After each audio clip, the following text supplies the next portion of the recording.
Good afternoon, everybody. Welcome to the Sustainability and Transportation Committee. My name is Mike O'Brien. I'm chair of the committee. Today is July 2nd, 2019. It's 2:05 p.m.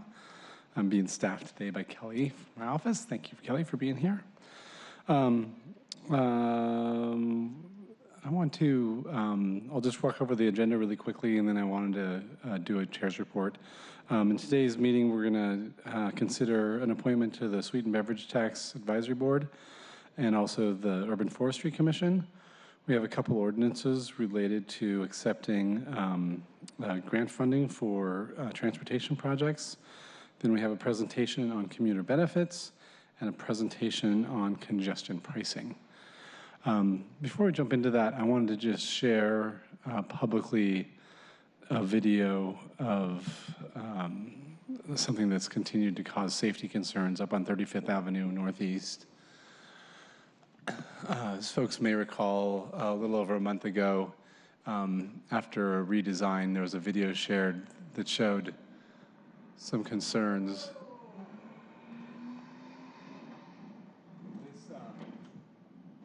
The design up here used to be a 2-lane road. They've eliminated parking to make it a 3-lane road, with the hopes that that would allow for, I understand, traffic to move more smoothly. And I guess the more space to make it safer for folks that are bicycling.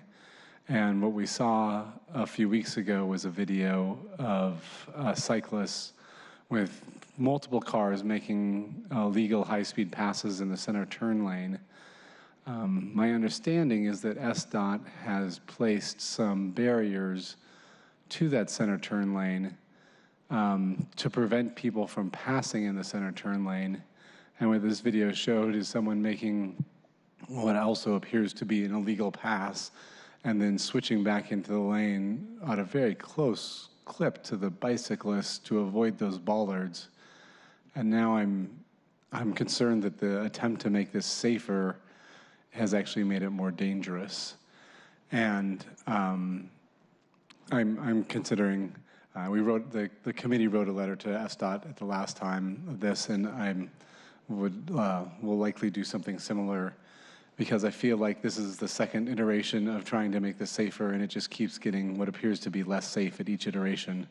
And I'm not sure how much further we're going to go before we just go back to a design that has been proven to be safe in multiple corridors throughout the city and around the country, which is essentially making a protection for a protected bike lane for the bicyclists so that the car-bike conflicts are no longer an issue.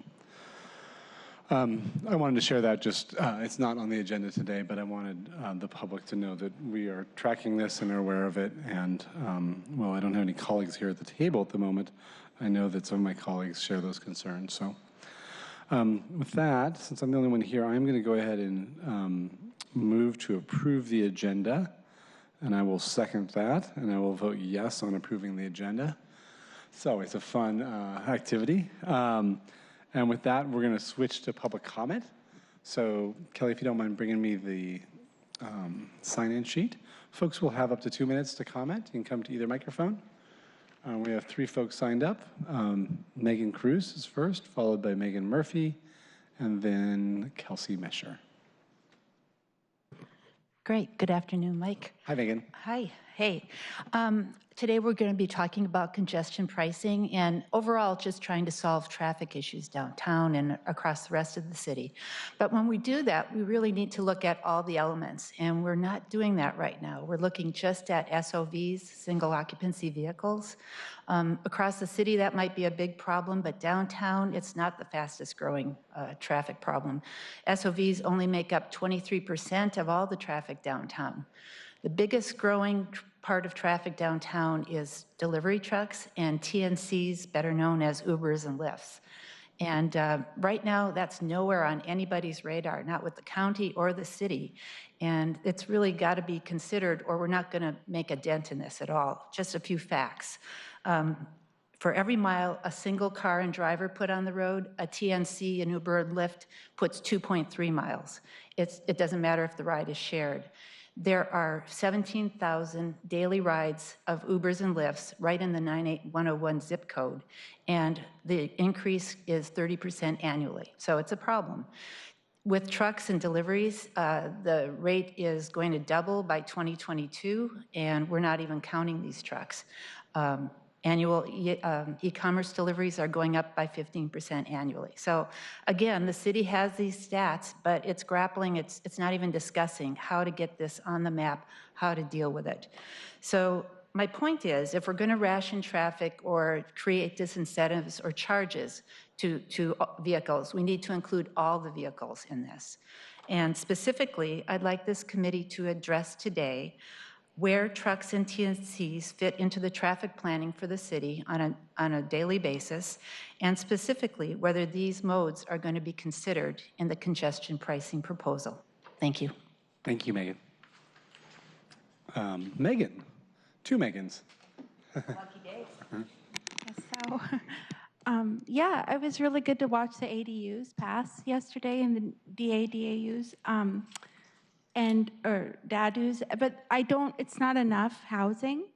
And I think I have a lot of compassion for people who are responsible for a vehicle here, because I would not be able to, and I can understand when they have rage and they get angry because they're responsible for this thing that's really, I think you've called it like 4,000 pounds. It's a lot to be responsible for. So I could only hope that we could develop more, like as a community, more public transportation, because you can talk on the phone, you can do so much on public transportation plan, and it seems like people's identity are like, I want to go here now, and I want to, but it's like if it was public transportation, it takes more planning, and I just think it's better because global warming is getting really serious, and there's so much oil going in the atmosphere. And then I also wonder, where do cars go when people are done with them? I don't know. It's just crazy. So with housing, I was just looking at the Karl Marx Voss in Vienna. It's like this big, huge structure that started a long time ago, and people actually get more benefits of housing when they plan together as communities. There's so many benefits to that living situation, because I saw a presentation about it, and I could only hope that Seattle, we could, just as like everyone could plan more together about communities to save resources. And you know, my mom has been seeing my son, and I only think, well, if I had my own place, they might even let him come stay with me, you know, but I just have to be patient and work really, really hard to get there. And it seems I have some upward mobility, and it's getting harder to have upward mobility. So thank you. Thank you, Megan. Kelsey. Kelsey's the last one who signed up. If there's anyone else in the audience who didn't sign up but would like to provide public comment, you can come forward when Kelsey's finished. Hello, thanks. Kelsey Mesher. I'm with Transportation Choices Coalition, here to speak in support of the work around congestion pricing. We believe congestion pricing is the type of bold policy our city needs to implement to reach goals around health, sustainability, and opportunity. We are continuing to grow, and we know that managing how our roads are used and heavily investing in non-driving options are the only proven way to keep us moving. So we want to say thank you, Councilmember O'Brien, for funding the study you're going to hear about today, and as well as to Mayor Durkin for her vocal support in moving forward with policy development. Here's what we want to see as you consider next steps. First, an equitable engagement process with the broad coalition. The only path to an equitable congestion pricing policy is an inclusive process, so we want to see best practices using the RET and reaching out to communities who will be most impacted by this policy. We want to see robust transportation choices in place on day one. To provide real alternatives to driving downtown, we need a richer set of regional transportation investments and services. We want to see progressive pricing system. So we want to not just mitigate harm, but really to design a pricing system and explore how revenue could be progressive and potentially replace other regressive forms of transportation funding. And finally, we want to see that revenue reinvested in sustainable transportation. That's biking, transit, and walking networks. We know that initially pricing can be unpopular, but the true costs of a car-focused transportation system need to be made clear. People who drive lose 138 hours to traffic every single year. Collectively, we lose $5 billion in productivity to traffic congestion, and 2/3 of our city's greenhouse gas emissions come from road pollution. We believe if done right, congestion pricing can help address all of these issues. Thank you, Kelsey. Is there anyone else who would like to provide public comment? All right, seeing none, we will close public comment and move into agenda item number 1. If presenters want to come on forward, and then I'll have Kelly read that into the record. Yes, your agenda item 1, sorry. All right, appointment 01372, appointment of Tanika Thompson Bird as member of the Sweetened Beverage Tax Community Advisory Board for a term to August 31st, 2023. Welcome, and once you get settled, if you want to just do a quick introduction. Great, thank you. Good afternoon. I'm Bridget Igo with the Office of Sustainability and Environment, and I provide administrative support to the Sweetened Beverage Tax Community Advisory Board. As you know very well, the board was established by the same ordinance that created the tax, and the role of the board is to develop recommendations for the mayor and city council on the programs and services to support with beverage tax revenue and that align with the ordinance. The ordinance states that SBT revenue shall be used for healthy food access programs and programs and services that improve child health, development, and readiness for school.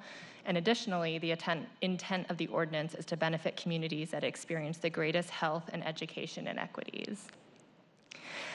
The board consists of 11 members who are residents of the City of Seattle or work within the boundaries of City Seattle, and today we're here for the confirmation hearing of Tanika Thompson for one of the board positions reserved for a community representative. So it's my pleasure to introduce Tanika Thompson. Ms. Thompson is a community organizer and activist who's lived in Seattle her whole life. She's a food access organizer for Got Green, where she's a leader in a campaign and movement to close the food security gap, so working families can put healthy food on the table. Before joining Got Green, Ms. Thompson was a member organizer and executive board member at Union 775, which represents more than 45,000 long-term care workers. She was a key supporter of the City of Seattle's efforts to pass the sweetened beverage tax, and she led a grassroots coalition to ensure that the beverage tax revenue is invested back in low-income communities and communities of color that are most impacted by health and education inequities. Thank you. Thanks. I'll turn it over to you. Tanika, nice to meet you. Thanks for being here. I was going to say, she probably needs no introduction. So you've been spending a lot of time down at City Council in the last few weeks, so but it's nice that there's a potential for a formal role here. So maybe if you want to tell us a little bit about me and the public about your interest in the sweetened beverage tax and being on the cab and some of the things you'd hope to accomplish. All right, so when Got Green found out that the City Council was going to, or that the City of Seattle was going to pass a sugary beverage tax, we thought, well, this is a wonderful opportunity to close the food security gap. Mm-hmm. We were told that there were no funds to close the food security gap before, so of course this was a good opportunity to take money. Well, actually, what we realized that communities of color and low-income communities would be impacted the most. And we wanted to give that money back to those communities in a positive way. There's no better way than giving them healthy food. And so providing access to healthy food is just such a wonderful thing to do for my community. It makes me feel really good. They're so grateful, and they're always so happy, and it always seems like they make me feel like I've come to them right on time. And they look for me every month to get their vouchers, their fresh bucks, and it's just a wonderful thing to do for the community that I love so much.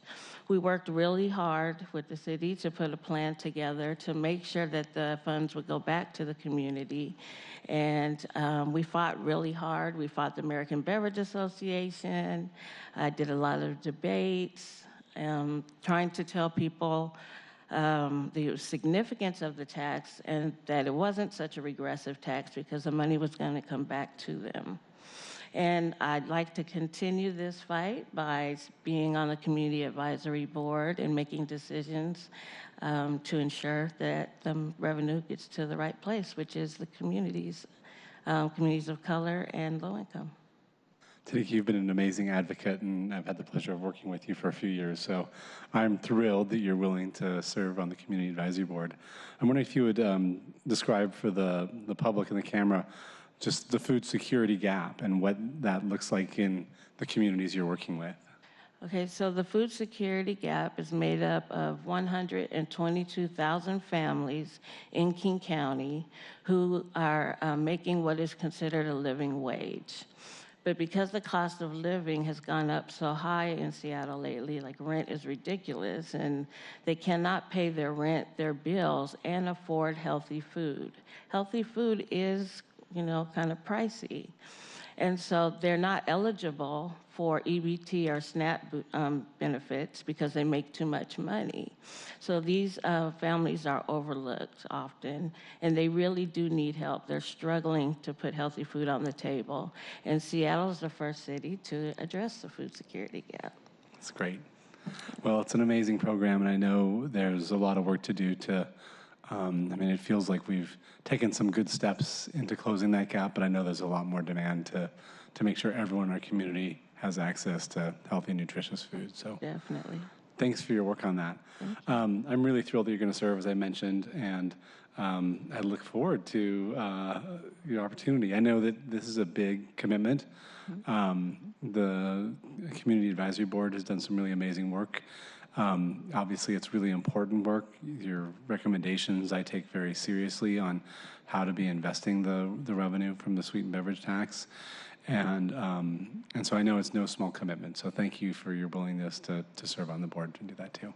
Thank you. And thank you for all of your work as well. You're quite welcome. So I'm going to go ahead and move approval of appointment 01372, and I will second that also, and then I will vote yes on it. So just like that. Thanks so much for your work. This will go to the full council next Monday, and but you can start work immediately. All right. Thank you. Thanks, Tanika. Thanks for your help. Thanks. All right, Kelly, do you want to read in agenda item number 2? Yes. All right. So we have another appointment 01378, appointment of Stephen Fry as a member of the Urban Forestry Commission for a term to March 31st, 2022. Welcome, folks. Whenever you are ready, we can do quick introductions. Great. I'll just go ahead. Good afternoon. Today is my pleasure to introduce Stephen Fry's appointment to the Urban Forestry Commission. And a little bit of background, the commission was established to advise City Council and the Mayor on policies, plans, and regulations having to do with the urban forest. The commission is comprised of 13 positions. 6 are appointed by the Mayor, 6 by City Council, and 1 is a position that is elected among the members.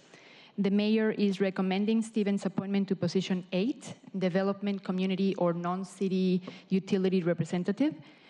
Stephen is the Programs Director for Seattle 2030 District, where he works with developers and facility managers to oversee programs focused on reducing energy and water use intensity, as well as transportation emissions in commercial buildings throughout Seattle and neighboring communities. Stephen's experience spanning the public, private, and nonprofit sectors, his understanding of code requirements around development, specifically green factor, and his creative ideas on balancing development and tree preservation would be an asset to the Urban Forestry Commission. He is being appointed to a 3-year term ending March 31st of 2022. Well, welcome, Stephen. Thanks for your service, and thanks for your willingness to be on the Urban Forest Commission. Why don't you take a few minutes and tell us a little bit about your background and why this position is of interest to you and maybe what you hope to accomplish. Yeah, thank you for having me. I've spent the last year and a half focusing mainly on green stormwater issues within the city. Trees are a huge proponent of that, and I hope to really push forward the update to the tree ordinance, which has been kind of an ongoing effort for a number of years, as I'm sure you're aware. Kind of what I hope to lend weight towards that discussion is natural capital accounting of trees, making sure that we're acknowledging the true benefits that they're providing to our communities, namely urban heat island effect, air quality, habitat for species, and stormwater. These are all things that contribute greatly to our communities that aren't necessarily factored into their value. I also hope to push forward the true value of mature trees. If you chop down a mature tree and replace it with a sapling, the effects aren't necessarily the same, and that's not really taken into account currently. And then I also would like to prioritize green investment in neighborhoods that have traditionally not been recipients of it, and connected greenways that connect public spaces so people feel safe and comfortable to walk with these wayfinders, which trees can serve as a great example of that. Wayfinder mean like go to the Douglas fir on the corner and turn left, Or more of like, this is the path, and if you have concrete trees in a row, like people can follow the path. Got it. Excellent. Yeah. You mentioned the update to the urban, or to the tree ordinance in the city, which is something that through fits and starts we've kind of been working on, but without any really deliverables yet. I know my colleague, Councilmember Bagshaw, we both have about 6 months left on the council, but she is working on that right now, and I know my goal is to work with her so that we can have some legislation, hopefully through the council process before the end of the year. Have you been involved in that process a little bit to date?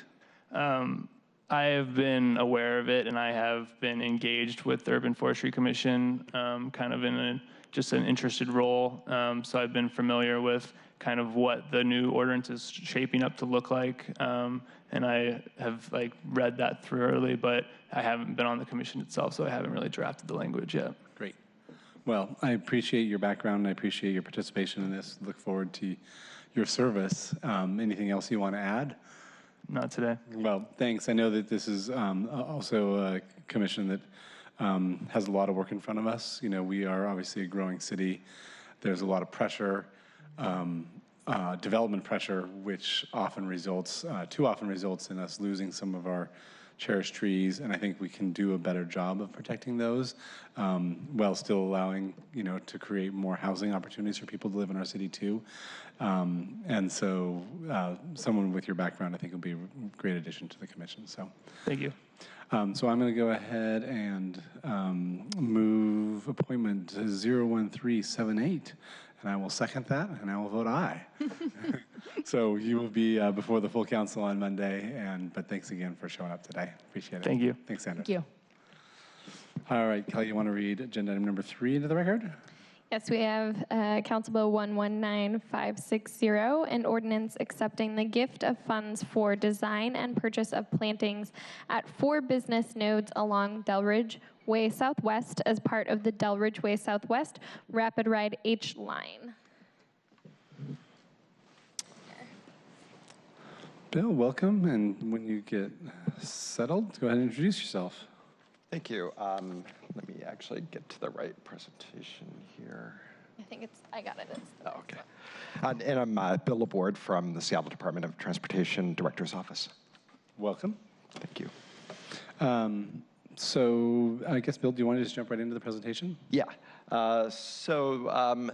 This is a bill that allows us to accept a gift of about $6,000 up to $6,632.52 for some plantings on the Delridge RapidRide H project. And this is a gift from the Delridge Neighborhood Development Association. They've been working with OED for several years, Office of Economic Development for several years, on trying to better establish some small business nodes along the Delridge corridor. And these plantings are just a small part of their effort to provide some greater identity for those nodes. I'm going to jump to the next slide. The 4 locations for these nodes are Andover, Youngstown, Brandon, and Orchard. And you can see in the 30% drawings up there the locations of the medians and curb bulbs where the plantings would go. Another a cross section on the lower left at Andover. And the kind of typical plantings are what you see on the right, and it was just to be more of a unique set of plantings that would be paid for by these dollars. And so we're asking you to allow us to accept that gift. So I'm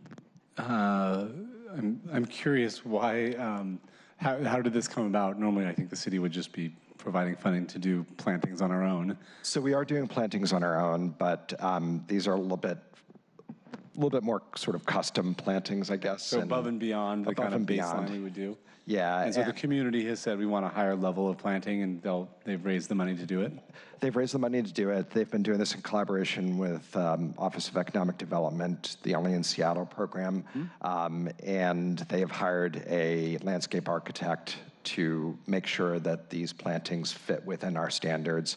So they're a little bit, I would say, even more unique rather than even enhanced.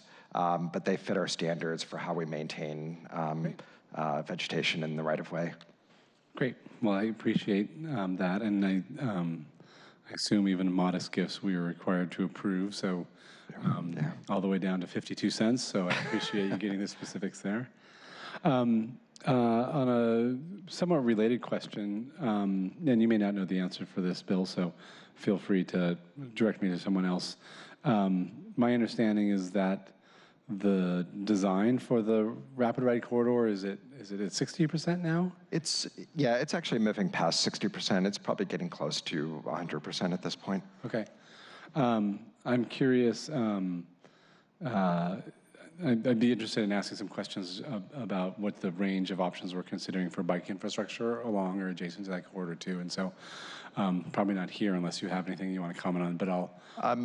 Just at a very high level, there is protected bike lane in one direction for a good segment of it. I think maybe in parts of the corridor it's two-way, and then in other segments it relies more on the 26th Avenue Greenway, which is just a couple blocks to the east. Okay, great. West, I'm sorry. As we move forward, I think it was a month or so ago, we had a little bit of a presentation that showed some of that alignment. I can't remember if that was here or something I just read privately, but. That was here. Was it here? Okay, thanks. I am interested just to see if there's opportunities to make that corridor a little more robust when it comes to it and have less in and out. But I'll follow up with the folks on that team as it goes forward. So. And we could definitely have the PM brief you on the project, the current state of design. Great. Anything else I need to know on this before I vote? Just that this is the timeline for the project, and we would be putting these plantings in along with the rest of the plantings probably near the end of the project in 2021. Okay, super. Well, I'll go ahead and move Council Bill 119560, and I will second it, and I will vote yes on it. So that'll go to the full council on Monday. Thanks for your work on that, Bill. Thank you. And I think you're here for the next presentation, too? I am. All right, Kelly, do you want to read in agenda item number 4? Yes. Council Bill 119563, an ordinance relating to the grant funds from non-city sources authorizing the Director of Seattle Department of Transportation to accept a specified grant to execute, deliver, and perform corresponding agreements for and on behalf of the city, amending Ordinance 125724, which adopted the 2019 budget, including the 2019 to 2024 capital improvement program, changing the appropriations to the Seattle Department of Transportation, revising project allocations and spending plans for certain projects in the 2019 to 2024 CIP, and ratifying the confirming certain prior acts. Great. And for the record, we still have Bill Laborde from SDOT with us. And Bill, if I recall correctly from my recent committee meeting at the Puget Sound Regional Council, at our last grant acceptance, we accepted a whole host of things and then contingently accepted an additional grant on, what is it? Is it East Marginal Way, I guess? It was East Marginal, yeah. And sure enough, the Puget Sound Regional Council dipped into the contingency list, but dipped even further. And so this is an additional project that moved up into the funding phase. Is that right? That's exactly right. And this is for the Cowan Park seismic bridge project, which is a levy-funded project. We were already going forward on construction with it this summer, but this allows us to better meet our leveraging targets for the whole seismic bridge program. This is one of 16 projects, I believe. I think most people are familiar with this bridge. It connects on 15th Avenue between the U District and Ravenna, Cowan Park area. It is, it was built, I believe, in 1926, and 36, excuse me. And so this is, our seismic bridge program doesn't replace bridges. What it does is it does a lot of things like wrapping beams in structural fiber. It reinforces support beams, and it's really just designed to make sure that that structure withstands an earthquake so that no one is severely hurt or killed. The bridge doesn't collapse. Great. Well, it's a good project that we've obviously, voters and all have supported in the past, and so the ability to leverage some Puget Sound Regional Council federal funding is great.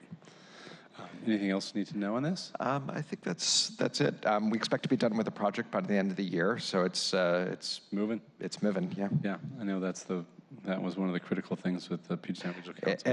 And I should probably also add that we for the Puget Sound Regional Council requirements, we do need to obligate the dollars by July 15th. And so we have a ratify and confirm clause in the ordinance. Great. Well, I won't hold it up any longer. I'm going to go ahead and move Council Bill 119563. I will also second that and vote aye on it. So that goes to the full council on Monday and allow this project to move forward quickly. Great. Thank you very much. Thanks for your work, Bill. All right. Kelly, do you want to read agenda item number 5? A presentation on commuter benefits. We'll invite presenters forward. Got a long list of some challenging questions I'm going to throw their way.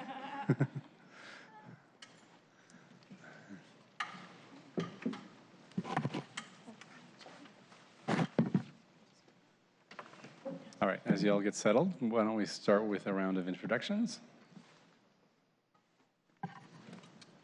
My name is Nick Obel. I'm with Commute Seattle. Ren Berlich with Commute Seattle. Jasmine Marwaha with the Office of Labor Standards. Sarah Spicer with SDOT. Hello, everybody. Who would like to start? I can start. Jump in, Sarah. Sure. Thank you. So yeah, I'd just like to introduce the pre-tax work that we collectively at the table have been coordinating on. We at SDOT have contracted with Commute Seattle about a year and a half ago to investigate the use of pre-tax transit benefits by employers throughout the city. Their scope of work has included some research, outreach, and support to businesses around the city to understand the current use of pre-tax transportation benefits and understand what some of the barriers are to implementing those programs around the city. Now that we have an ordinance on the books to require the use of pre-tax transit benefits, Commute Seattle is planning to continue in a supportive role and has been coordinating with both SDOT and Office of Labor Standards to continue that work. So we're here today to offer you an update on their work. That's great. And did we pass the ordinance in September of last year? We did. We passed an ordinance in fall of last year. I can't remember the exact date. The Commuter Benefits ordinance requires employers to offer a pre-tax deduction from the employee's paycheck to cover transit and van pool expenses. Each year, the Internal Revenue Service sets the total allowable amount that an employee can deduct, and this year it's $265. So the ordinance requires that that deduction be offered to an employee. That's per month, I assume? Sorry? $265 per month? Per month, sorry, yes. Thank you for clarifying. That's a pretty good transit pass. Mm-hmm. Yeah. And covered employers can meet their obligation by either allowing this pre-tax deduction or by subsidizing all or part of the purchase of a transit pass, like the Orca card, for example. This ordinance applies to businesses who employ at least 20 employees worldwide. That includes part-time or full-time, as long as they've worked an average of 10 hours a month, 10 hours a week in the previous month. And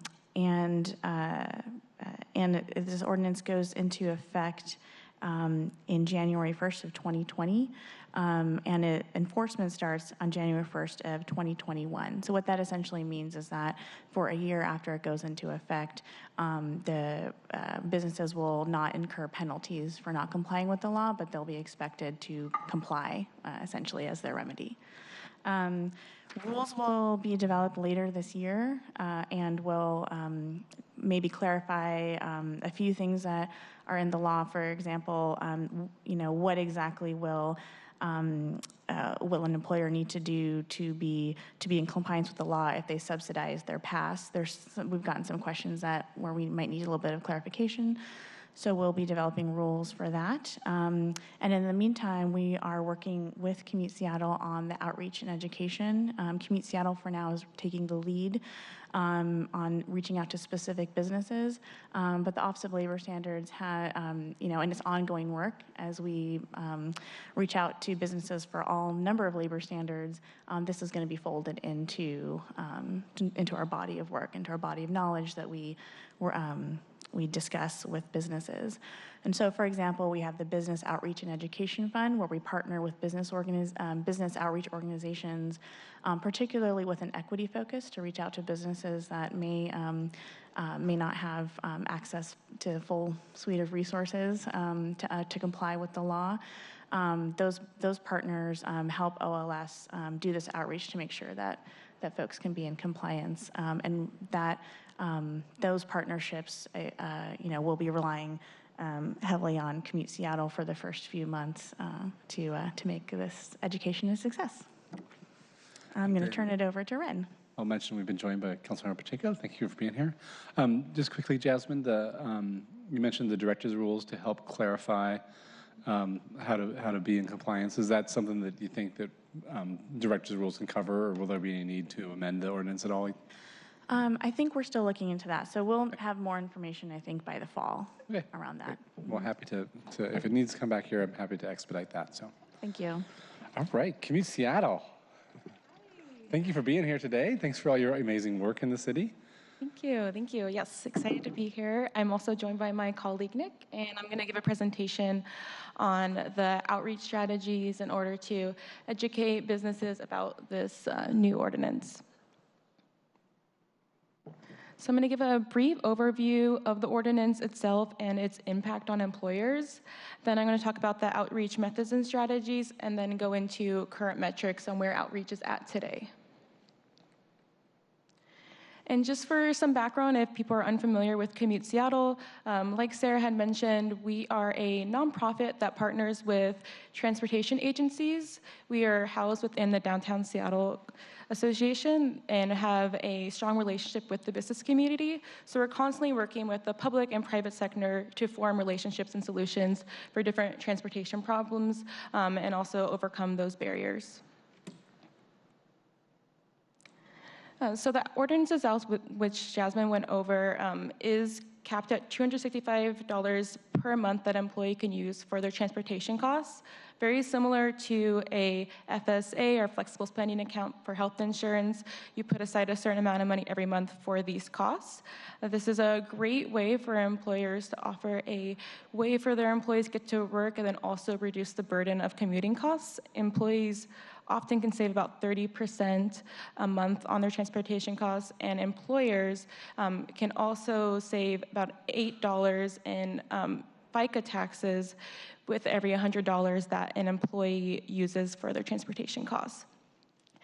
And as Jasmine mentioned, this is a federal tax credit that is being mandated into the city of Seattle starting in January 1st of next year, and will be required of all employers with 20 or more employees to provide some kind of way to comply, but there are many ways to comply, which is my job to spread the information on that.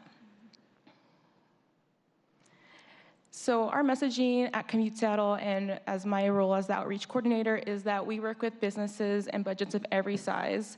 Our outreach is a multimedia approach, so we hope to get people the information in whatever way works for them best. And once we are talking to employers, and all of our marketing material is in hopes that they will first be able to offer pre-tax commuter benefits, which is the most cost-neutral way, and like I said, also often saves the employer money, or give them information to start an ORCA business program. And just in case anyone isn't familiar, ORCA is our regional transit pass. And then also information on how to take part on the WSDOT, Washington Department of Transportation Small Business Subsidy. And this is an incentive for all businesses with 100 and less employees to provide commuter benefits at a subsidized rate. So they get 50% back, or a 50% rebate for the amount that they subsidize. So if they were to subsidize a 50% subsidy, the state would also rebate that amount through a short program survey before and after they begin. And so this is open to anyone who has never provided a transportation incentive or subsidy in the past. And is that WSDOT small business subsidy just for the first year, or is it ongoing, or? It is ongoing. It was extended into June of next year. It is just for the first year of an ORCA program, though. Got it. And so is that built into the metro pricing you see on the first year pricing of the, I'm forgetting what the... It's contingent on them completing an agreement and conducting a pre and post survey, so it can be built into certain contracts, but some of it is provided as a rebate, so they'll present like monthly receipts for the passes that they've ordered. That's great. It's a huge incentive. Yeah, it's really exciting. People love to hear that, free money. So I'm going to go over the 3 different components of our outreach, one of which is a Commuter Benefits Ordinance hotline, in-person outreach, as well as our digital and video collateral.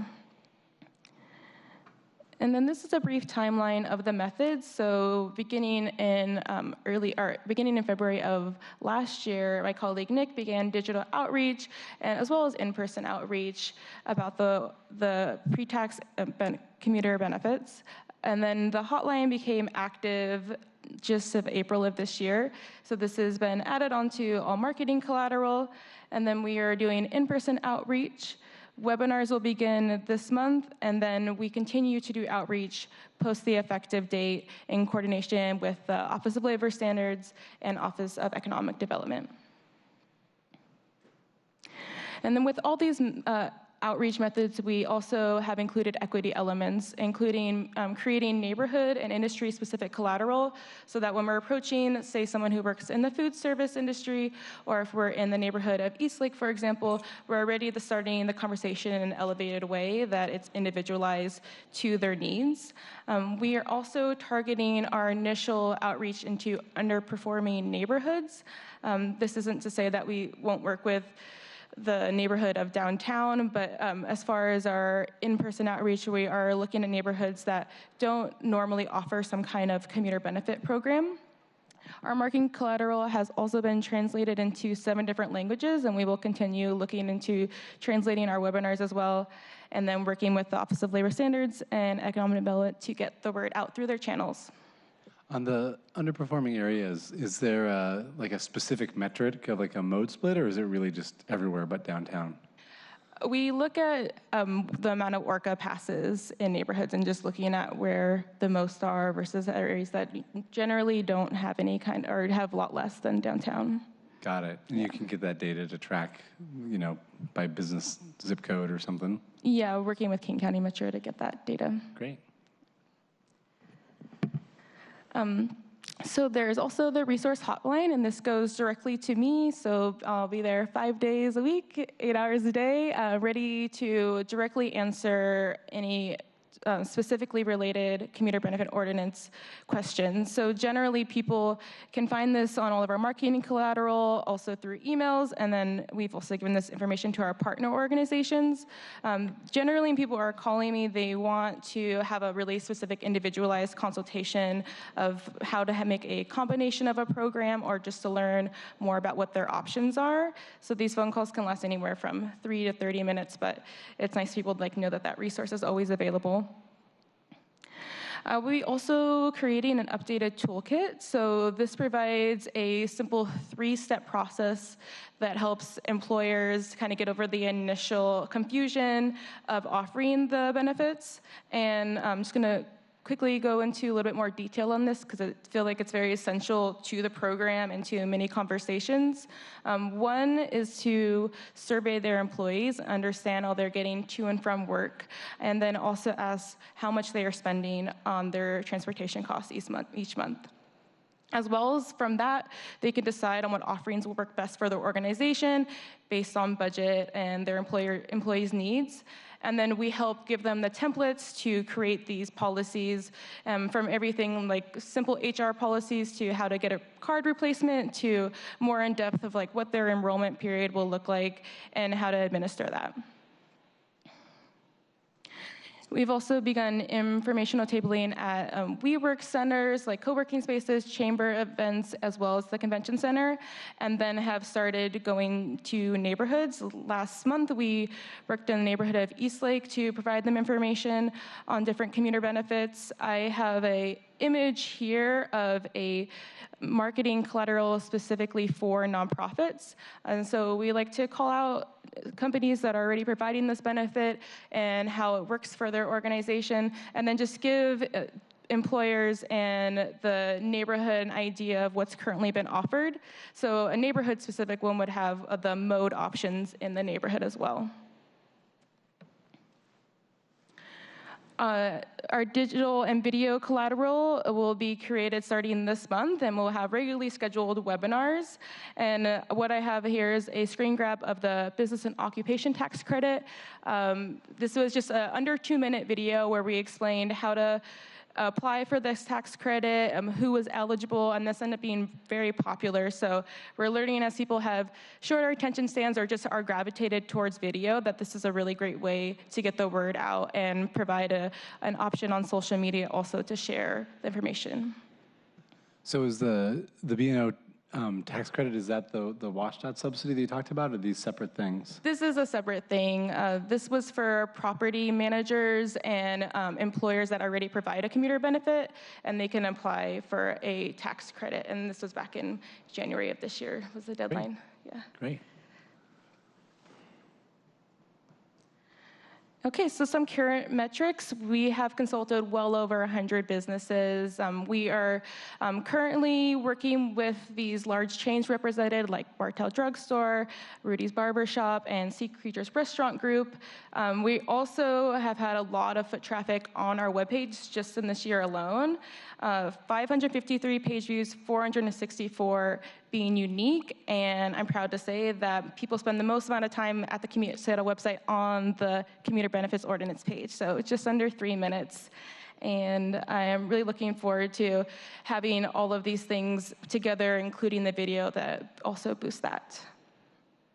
So what have the conversations been like? What are you hearing from folks as you have these conversations? You all did a lot of outreach in advance of the legislation last year, but I'm curious if you're hearing similar messages. Are people signing up? Are they going to wait till the end of the enforcement starts, or? Yes, people are really excited about that, and having the extra push with the WSDOT subsidy gets people to think about this in a whole new light. So it really feels that there is a paradigm shift, and people want to offer commuter benefits and want to figure out how to do it. And so it's just such a special time to start talking about these things, and it's been very positive, particularly when I was in the Eastlake neighborhood. I was surprised by how little people understood about their transportation options and commuter benefits, and then how much they wanted to learn. So we have all that information ready to go for them now, so making it as simple as possible for them to figure it out. That's great. Yes. And so the legislation last year, the baseline was just a requirement that you offer this tax benefit, which is cost neutral or maybe slightly cost positive for businesses, depending on the scale. But some of these tools where you get the washed out rebate and other things, are you seeing people that are going beyond just the conversation about pre-tax benefit and actually saying, actually, I'd love to subsidize my employees? A lot of the small businesses that have reached out in regards to the ordinance have been directed over to the ORCA program and have been excited to find that they are qualified and have this opportunity. And in so many cases, it makes sense for them to say, this is like a gym membership. We're going to try 1 year where we pay 100%, the state reimburses 50%, and our employees get them for free. Going into it knowing that if in the second year we don't get this subsidy, we can switch over to something like pre-tax. So in some cases, pre-tax isn't even the first conversation point. That's great. Jasmine? I just wanted to add that this really highlights the importance of the partnership with Commute Seattle to not only provide outreach, but I think what they're actually providing is consultation and technical assistance, which is something that OLS can't provide. We can provide education on the mandate, but we're happy to be able to refer to Commute Seattle for that technical assistance piece that is so key to making this a success. That's outstanding. Thank you. And also just to talk a little bit about next steps, as we just talked about, people really want to have this conversation, and it's going to have a massive impact as every business with 20 or more employees will be impacted by this. So we are continuing our work with the Office of Labor Standards and Office of Economic Development beyond, and also plan to keep the hotline going beyond the effective date. And here is all of the resources that I just talked about. Please share this on all channels that you find necessary or important. Thank you. Well, thank you for the presentation. That was outstanding, and thanks for the ongoing work. It's really exciting to hear that it sounds like at least it's having the desired effect.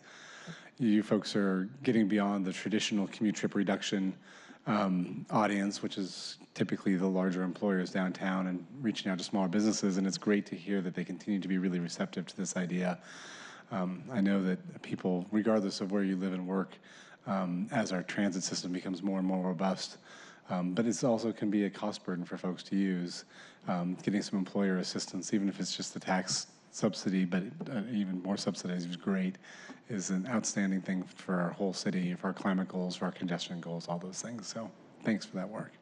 Thank you. Excited to be a part of it. And I feel like we're always going to be this resource for employers and give them a completely free, a very, I would say, non-pressured way to learn about ways that they can help the city, help their employees, and that's exciting to be a part of. Yeah.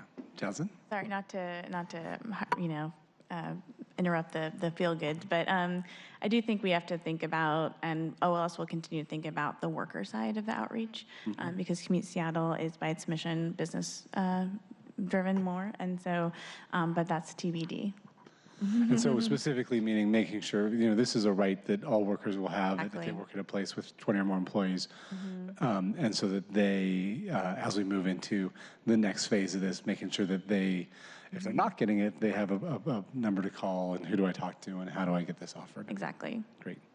Yeah. Just wanted to add really quickly that this work has been a really great piece of SDOT's work to shift the needle in our mode split away from reliance on SOV and to connect people with different transportation options. And so the ability for Commute Seattle to work on a business-to-business win-win situation like pre-tax has been, it's a great addition to the rest of our business-to-business programming that we do in our transportation demand management work. That's great. Councilor Pacheco, any questions on this one? Thank you. Great. Thanks for the update. Thanks for your ongoing work. And as you get through, as OLS gets through the rulemaking process or whatever, if there's additional legislation that we need to do to figure out how to better define things, that's great. And I invite Commute Seattle, if you hear seems like a fairly consistent message you're receiving right now, but if you start to hear any themes that are different, would love to hear back from that, because really want to be responsive to a program that is a win-win, which is the intent. So thanks for that. Yeah, thank you. Thank you all. Kelly, would you like to read in what I believe is the last agenda item? Yes. All right, we're having another presentation, this one on congestion pricing. I'll invite the presenters forward.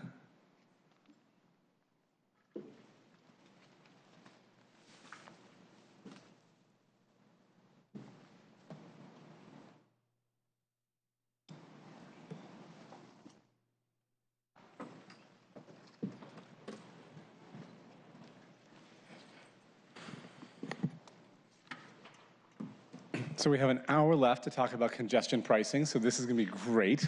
I can't imagine a better way to spend an hour in my afternoon. I'm actually not being facetious. We may not spend a full hour here, but I'm really excited about the opportunity before us. This is an area where Mayor Durkin has been a really great leader from my perspective, and we're seeing a little bit of action around the country and around the world on this. And I think there's a huge opportunity and, frankly, there's a lot of challenges to figure this out. So I'll turn it over to you all to introduce yourselves and start the presentation, and we'll just ask questions as we go through that. Great. Good afternoon. I'm Kristen Simpson with the Seattle Department of Transportation. And I'm Jennifer Wieland with Nelson Nygaard. You get to be here wearing different hats at different parts of my tenure here. Welcome back, Jennifer. So we like to take a moment at the start of our presentation to reflect on the reasons why we're here and the values that drive our work. And today we're here to share information about some recent work we've done related to congestion pricing and to let you know what steps are coming up next. Before we get into the results of our recent work, I wanted to start with a little bit of the broader context for that work. It's no surprise to any of you that Seattle and the region are growing and that the infrastructure for moving goods and people is very constrained. Climate change is a growing concern, and as we heard in the comments, road transportation generates 66% of greenhouse gas emissions in Seattle. Again, nothing surprising here. Congestion is an ongoing concern, and we recognize that it has impacts at a large scale economically and also on the individuals who experience it. Finally, inequities in the way that transportation costs are distributed, as well as related concerns about housing affordability, make it vital that we think about pricing in the context of improving overall equity outcomes. So the initial... Go back to that last one. I just want to ask a quick question on that. Yeah. Is that saying that 15% of the average budget is going towards transportation? Okay. Yes. Oh, and I see. The number seems smaller than what I often hear, but I see on the side it talks about for low-income households that can obviously be a little bit higher. Yeah, that's just an average. So yeah. So the initial pricing work that we recently completed, as you know, had its roots in the City Council interest and specifically in your interest, so we thank you for that. It came into the public eye as part of Mayor Durkin's 2018 Climate Action Plan. This initial work was intended to provide information in 4 main areas: lessons from other cities that either currently have pricing programs or are seriously considering them, a review and initial evaluation of the different types of pricing tools available, guidelines and tools for creating an equitable outreach process and an equitable pricing program, and an initial analysis of impacts and benefits using existing data, knowing that this would be a first pass and that we would have more detailed work to come. So like I said, right now we're in the very earliest phases of this work. There are many steps ahead, and it's fitting that this graphic is not a straight line. We know that we've heard from many cities who have pricing in place who are considering it, that you really want to keep working on your plan so that you have something in place when the time is right. And there are a number of steps to get there. The specific timeline for implementing really depends on the community engagement process, which will be starting this fall. We'll be designing that in partnership with the Department of Neighborhoods.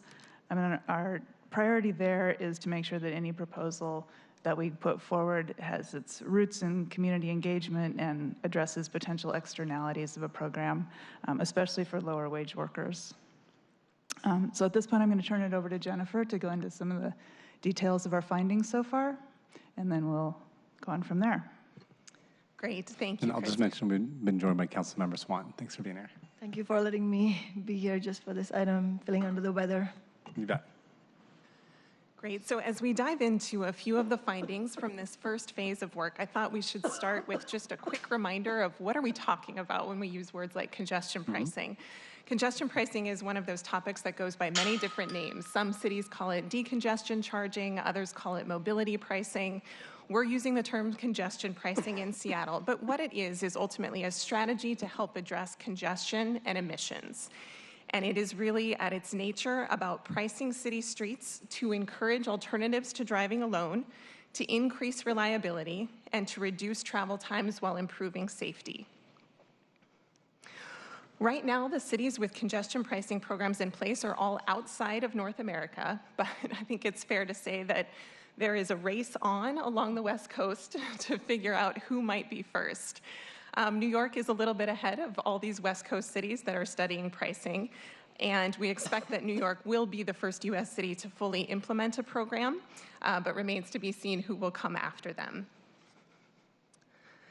As we look across the cities who have implemented congestion pricing, there are a few key themes that really come into play, especially when we look at congestion or area pricing programs. One of those is the importance of pairing implementation of a pricing program with some sort of transportation demand management. That often comes in the form of additional transit service. Certainly, one of the purposes of pricing is to change behavior, but I don't think it's a surprise to anybody that a congestion pricing program can also generate revenue. It is not the most efficient way to raise revenue, and a lot like the way the city uses parking pricing, revenues are really a byproduct of managing a system to optimize supply and demand. The revenues really across the board in all the cities we've looked at have been used to fund transportation enhancements.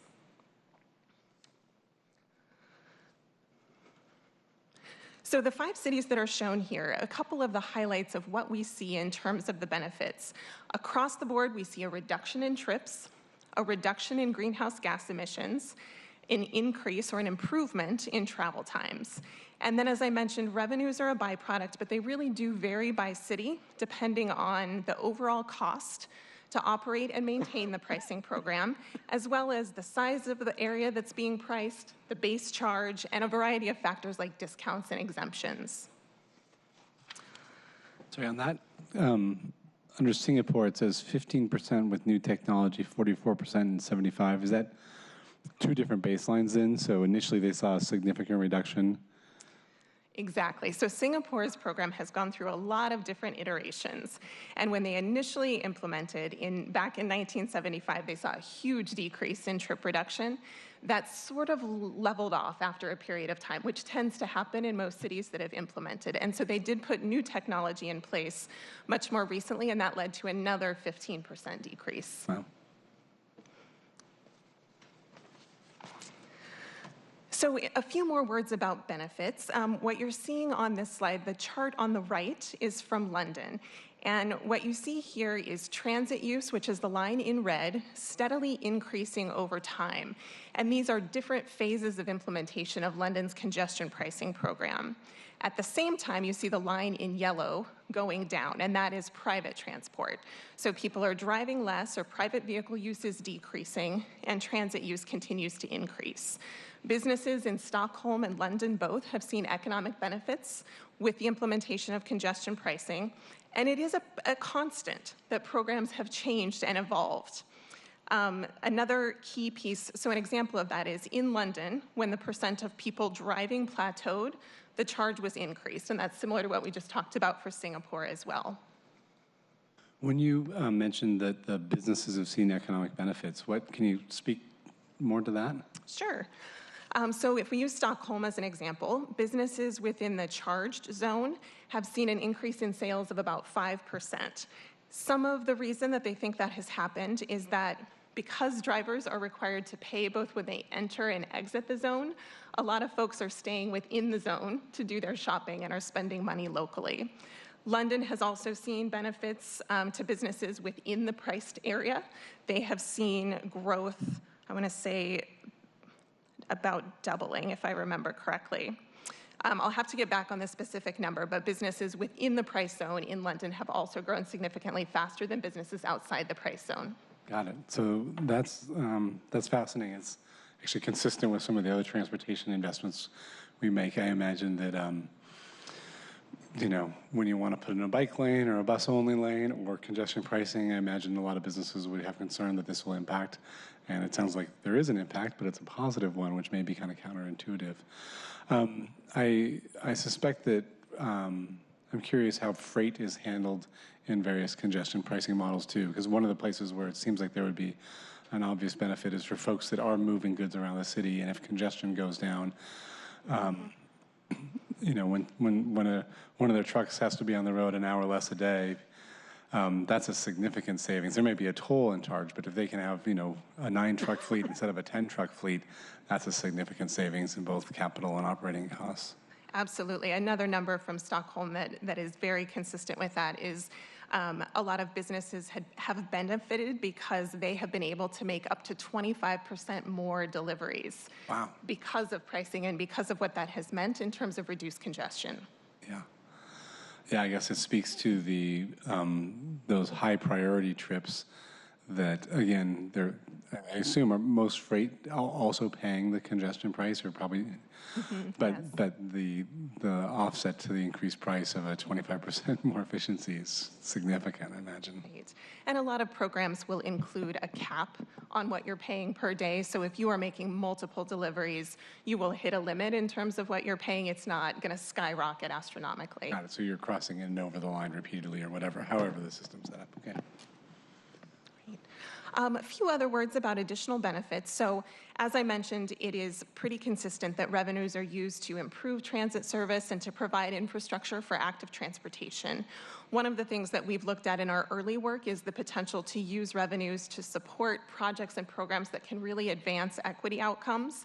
That can include providing more options for people, offering free transit passes. There are a variety of different approaches that can be taken. A few other notes from London. They have seen fewer crashes as a result of having fewer vehicles on the road and maybe a little bit less frustration by drivers. They've also had some positive public health benefits as a result of reduced tailpipe emissions. Wow, the collision rate going down 40%, that is significant. And it frankly surprises me, because sometimes we think of, or I think of congestion as a traffic calming mechanism, and you know, when there's actually more cars on the road, but the impacts are. Yeah, one of the things that's important to note in London is that some folks will tell you that congestion itself has not decreased that much because a lot of the road space that has been freed up has been repurposed for dedicated transit lanes and for active transportation infrastructure. So I think that reduction in collisions is a result of having safer, dedicated facilities for people, as well as having fewer cars on the road. That's great. Councilmember Swan.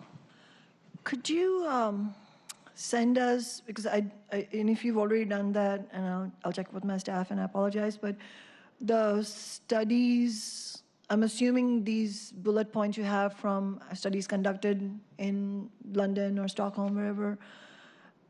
If you could send that to my office, I would really appreciate it. And the question in my mind is about causality, and you sort of alluded to that, but we're also talking about cities that have far, far superior public transit. And so I don't know what to make of this. I mean, the way you're presenting it, it seems to suggest that congestion pricing is what has worked, and maybe it has, maybe it hasn't, I don't know. But you're comparing apples to oranges. I mean, the reason people don't drive in, the reason a lot of people are able to not drive in London is because they have far superior public transportation. And I've been to many of the cities that you're talking about. So I think that we should have that data as well, and that will be useful to look at. Great. We are happy to provide those reports. There are a lot of studies that have been done so far.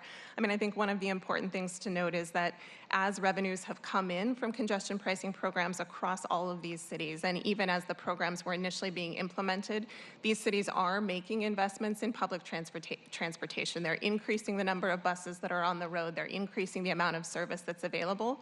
And so there is a very strong focus on providing those options for people. At the same time, you're disincentivizing driving. So I think that match is really critical. But we are talking about entirely different dollar amounts, I'm assuming. I mean, I don't know what your, maybe you have an estimate of how much some sort of congestion pricing model would generate in downtown. I'm assuming that is going to be a fraction of what would be needed to expand public transit by the proportion that we would need in order to actually ensure that it works. So I think your point... Because at this point, I mean, we know that even despite all the cuts to metro, ridership has gone up tremendously. I don't think at this point it's a question of, oh, can we convince ordinary people that there is a climate catastrophe at our doorstep? People get it, ordinary people get it, and people are making sacrifices for it. And I run into people all the time who say that I wish I could only rely on public transportation every single day, but I cannot because I simply cannot get through my day given how long it takes me to get from point A to point B, changing buses or whatever, not having stops close by and all that. So I think those points have to be taken into consideration. Yeah, I think your point is well taken that we are very different from London and Stockholm and even from New York City and some of our North American counterparts. So what we wanted to do was learn what we could about their experiences, and then as we start to do community engagement and our own research about transit in Seattle, be able to look at the things we've learned from other cities, but really make sure we're understanding them in a Seattle context. So moving on to talk a little bit about what we looked at for Seattle specifically. When we talk about challenges like congestion, like climate change, there's clearly no silver bullet. So as we started to look at pricing, we cast a very wide net and reviewed 11 potential tools. These include some that are already used in Seattle or in the region. So for example, in Seattle, we do price parking, both on-street and off-street. Tools like arterial toll roads are similar to highway toll roads that we have in the region. And then the state's pilot for a road user charge is something that we also have been following pretty closely. So it's a broad set of tools that we started with. One of the things that we didn't spend a lot of time on in this first phase was thinking about technology. Technology is clearly going to be a vital part of implementing any pricing tools. But it is evolving incredibly rapidly, and it's a little bit too soon to be thinking specifically about what type of technology would be right for Seattle. Interoperability, so that is being able to talk to different systems, and privacy are both going to be incredibly important considerations as we do begin that work. So to narrow those 11 tools that I mentioned down to a smaller handful for further analysis, we did a quick screening of them based on their potential to improve equity, to reduce congestion, to improve climate and health, and for some implementation considerations. Based on that initial screen, we selected cordon pricing, area pricing, fleet pricing, and road usage charging for further study. As part of the outreach we'll be starting in the fall, and Kristen will talk more about that in a little bit, we expect that we will hear a lot from people about whether these are the right screening criteria, and we may want to revisit the tools that we are considering for further study. So just a quick word about each of those four. Cordon and area pricing are probably what most often comes to mind for people when you think about congestion charging. They are very similar. The biggest difference is that with cordon pricing, drivers pay only when they cross a specific boundary. Whereas with area pricing, drivers pay when they cross the boundary, but also for the trips that they make within the boundary. And so on area pricing, I imagine as technology changes, the different cities you do it a different way, but is the general concept like if you move within the zone, is it like every time a camera sees you, it charges more? Or so the more you move, the more you pay? Right. That is the most common approach right now. Certainly as road user charging advances a little bit more, there are opportunities to charge for the vehicle miles traveled. There's also been some talk about being able to charge for dwell time within a zone. That's a good ways off, but there are a lot of different ways to explore what types of trips and what is the metric that you use. Is it time? Is it distance? What is that? And I imagine that as this work advances, we'll be looking at both the technology that's evolving to see what tools are available, but then also trying to figure out what are the critical problems we're trying to address. Are we concerned about people making the 6-block trip in their car around downtown? Are we concerned about the long-range commuters? What's the biggest problem we're trying to solve? Mm-hmm. Great. A couple of the other tools then, so fleet pricing is an approach to congestion pricing that could be implemented as the first step of a cordon or area pricing program, or could be a standalone. Fleet pricing is typically a charge that is applied to certain types of vehicles. That can be for hire vehicles like taxis and transportation network company vehicles, commercial fleet or delivery vehicles, high emission vehicles, or even autonomous vehicles as we move forward. Road user charges then are, as I mentioned, the state of Washington did a pilot on this. Essentially what road user charging does is charge people for the miles that they drive. The state's pilot was really focused on road user charging as a potential replacement for the gas tax, but it is a tool and technique that could be used to manage congestion if you were charged by location or at a certain time of day, for example. So as we started our work to do a little bit more evaluation of these tools and think a little bit about the potential impacts and benefits that we might see, we wanted to start with an understanding of the inequities in our current system and an analysis of the potential equity implications of pricing, as well as the potential to use pricing to help advance equity. The data that we had to work with in this first phase was limited. We were using existing data. We used data that's collected by the Census Bureau to look at people who drive from anywhere in our 4-county region to downtown Seattle for work, as well as drivers who live downtown and drive elsewhere in the region for work. We used that data to look at impacts by race and income to see if there were differences from the general population. Our initial work was very focused on identifying areas for further study based on a pretty undefined program, and as I mentioned, limited travel behavior data. We do have additional work underway to develop a tool that will help us estimate much more specifically who might be impacted and benefited. This is an area that when we initially put the money in the budget a year and a half ago that was really hoping to focus on, and I recognize that getting good data here is challenging. The reason why that was important to me was, as we move forward designing a program, and frankly, I think along the lines of, I think some of the questions that maybe Councilmember Sawant was asking earlier,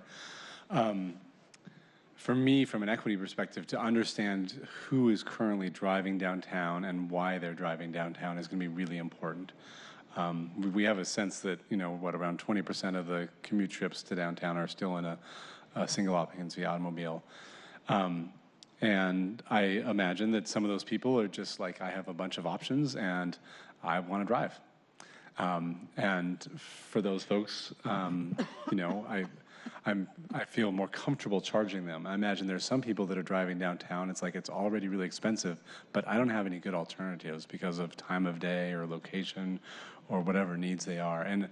And understanding, what part of that 20% is in the former camp versus the latter camp, and then there's probably, dozens of other scenarios that are brought up is going to be really important for us to implement this.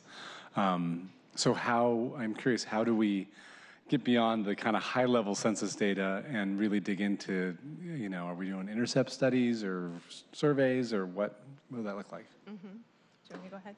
Yeah, we'll talk about that a little bit more, but I do want to say that we shared your frustration that we weren't able to do more with the data that we have now. We are developing a modeling tool that will help us get into some more finer grain analysis. We're also participating in the third round of the Puget Sound Regional Council's Household Travel Survey. So that will provide some more samples that we'll be able to use. And then I think it'll be also really important to balance the data that we are able to collect and analyze with the community engagement and outreach, so that in addition to looking at the numbers, we're also hearing people's stories and understanding what it means to them, what their trip needs are, from a personal level as well as from an aggregate level. Yeah. Yeah, well, I look forward to figuring out how we get that as soon as possible, because I think that's be critical. And I think, one of the hard things about this is without that data, I often hear people that I would put in that first camp of mine that I have a lot of great options, but I just prefer driving my own automobile downtown, will say, I don't like the idea of congestion pricing. I'm okay with it, but I'm really concerned about some other people that may, and understanding, how many of those people, what are the challenges, how can we address those challenges, whether that's, there's no good transit options where they live, and they have to live where they live because of what they can afford, and we have to provide them some other financial support to get by, or whether it's we're going to invest in transit to some locations that really are popping up. We see, if a certain chunk of the people driving downtown are coming from certain areas, let's make some more transit investments, or maybe it's time of day or things like that. Yeah, so that modeling work that we talked about will be happening over the summer, and then the outreach and engagement will be starting later in the fall. So it's not too far away that we'll be able to get farther into that work. Great. So a few highlights then of what we were able to identify with the data that we have available. Of that data set, and again, it's data that comes through the census, and we're looking at commute trips specifically. So overall, about 13% of workers who drive in the region would be affected by a downtown pricing program. And we used a pretty general downtown boundary for this. We also assumed pricing 24/7, which is not a system that most anybody would ever put in place. It's much more likely that we would look at some type of peak hour pricing, and then it would be a weekday only, but those details have not been developed in terms of a program design. So we looked first at income, and when we break some of this data down by income, what we see is that a higher percentage of drivers with incomes over $75,000 per year would be affected by a potential downtown congestion pricing program, and a lower percentage of drivers with incomes less than $50,000 per year would be affected. But that is simply talking about being priced. That doesn't tell us anything about the relative magnitude of impacts. And Councilmember O'Brien, as you were referring, we can assume that somebody with a higher income may have more ability to pay than somebody with a lower income. Why are you saying it's so conditional? It is decidedly going to be true that if you're talking about a flat rate, then a household with lower income is going to be, that's going to be a greater proportion of their income than for a household with a higher income. So I'm not sure why you're not stating that definitively. It's mathematically going to be true. It's not a question. There's no ambiguity in that, right? Correct. I'm Mathematically, there's no ambiguity. Correct. I'm stating it that way only because we have not set a pricing rate. We have not defined a program. If you have a low-income household and high-income household and talking about the same amount, then obviously a greater proportion of the lower-income household's income is going to be used up in paying that tax or fee as opposed to a higher-income household. I mean, there's no ambiguity there. I also want to know, I also don't, I mean, just again, statistically speaking, I don't find this compelling for you to say, well, more households, a greater proportion of households that have, or commuters, I don't know how you're defining it as household income or individual income, regardless. So it's 14.7% of the workers. Is that what it means? 14.7% of what? Right. Sorry, so, maybe you should clarify that first before I speak. So the data that we're looking at here has been normalized to reflect the differences in the number of people in different groups within the region.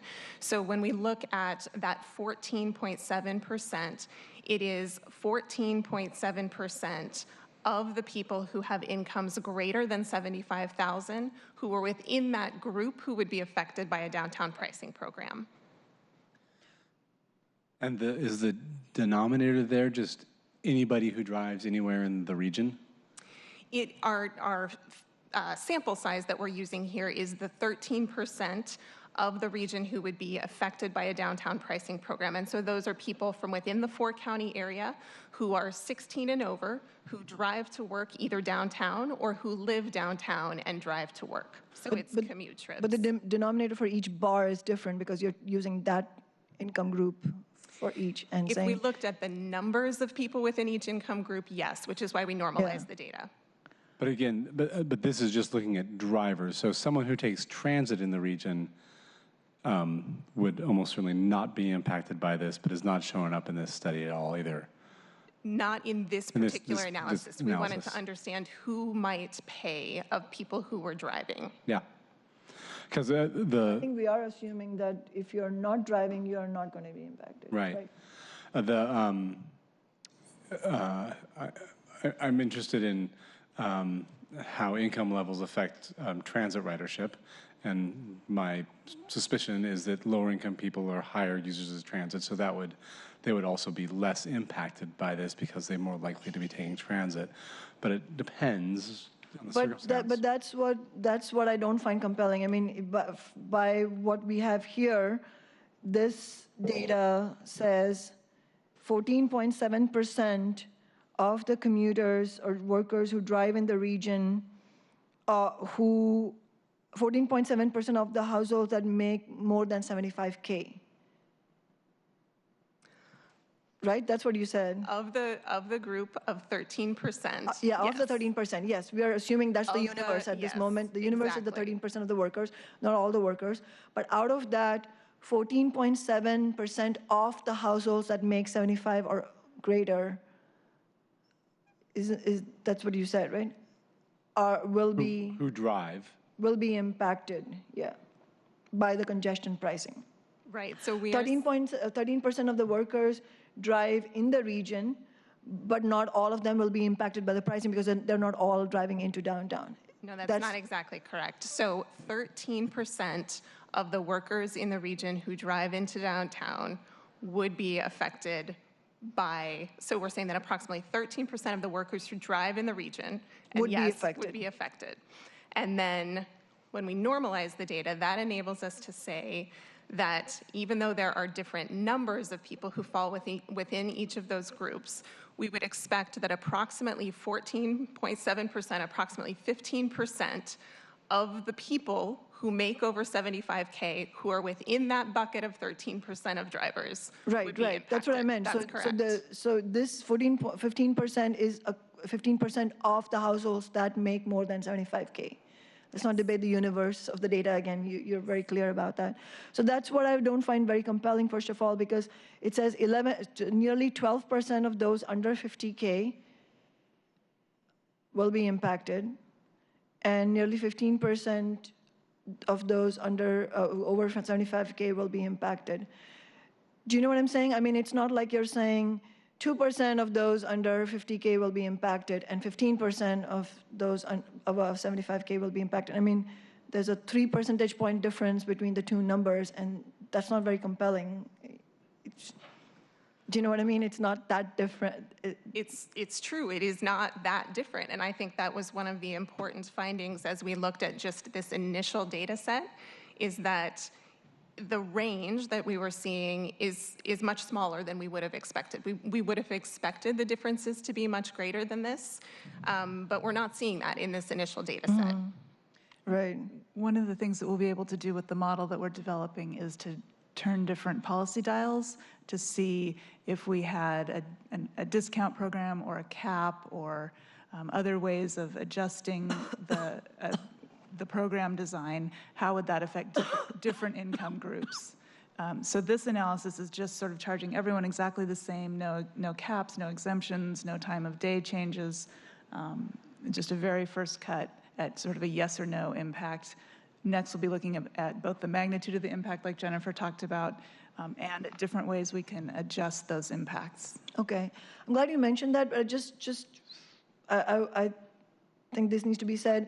I mean, I think that is important to look at because congestion pricing, as we understand it in general, is a regressive tax. It's, because you're talking about a flat amount, and it is going. It's flat, yes. If it's, yes, I know, but you haven't done that yet. I mean, you're saying it's coming, and I welcome that. But at this moment, your slide says creating an equitable pricing program, and all it says is of these drivers, more higher income people would be affected. I mean, I feel like you're trying to make more out of what you have in this data than there is, because it's not that much different. 12% of the households less than 50%, 50K, for 15% of households over 75K. I mean, it's not very compelling. And then on the other hand, I think for a slide that's titled Equitable Pricing Program, it should be noted there. You should have another bullet point that says, well, normally congestion pricing, people's understanding of congestion pricing is that it's across the board, and so it's by definition it's regressive, and you cannot talk about equity if you don't recognize that, because even if these numbers were very different, like a much smaller proportion of households of lower income was impacted, and I agree with you, this is somewhat, it's good to have this benchmark, because we shouldn't lull ourselves into thinking that low-income households aren't driving into downtown. Maybe they're being compelled to drive into downtown, and I'll come to that later. But I think aside from that, if you're going to title a slide name with the word equitable, then you have to recognize that if we're talking about a flat tax, then or flat pricing, whatever, then it is inevitable that low-income households are going to be paying more, and that is not equitable by definition. So I want us to get off on the right foot here and not call something equitable when it's fundamentally not equitable. I believe we were stating our intent there rather than making a claim, but that's an excellent point, and we'll carry that forward. I think it's better to spell it out. Yeah, thank you. I know when I first saw this, I had I think a similar takeaway, but a different reaction, Councilmember Sawant, because when I saw this, I was surprised at the lack of difference, and I thought that's what this was telling me, was that there's not much variability here.